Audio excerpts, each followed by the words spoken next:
Ummeli wayengumsizi ka-Esmahashule upheke umphenyi wama-Hawks ngembuzo yokuthi kungani bagasela eMelika kuMoradi Cholota engazi ngenhloso yokumpheka ngembuzo malungana necala lalibhekene no-Esmahashule. Your intention was to catch her by surprise and intimidate her. It's so obvious, it stands out. There's no other logical explanation, sir. If I can answer like that, yes, it is your opinion. Kusenjalo, inkantolo ephakeme yase Free State ehlezi eBloemfontein igunyaze uphiko lwe-NPA olubhekele ukushaqa impahla ethengwe ngemali yobugebengu, i-Asset Forfeiture Unit, ukuba lushaqe impahla yabasolwa abathathu elinganiselwa ku-32 million nokufaka kuyo imoto yohlobo lwe-Mercedes eyathengwa ngezigidi ezimbili zamarandi.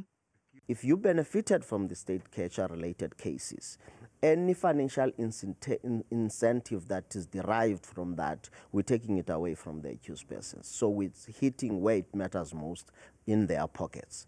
So what happens now, they have 14 days within which to challenge the preservation order which was granted in March by the judge.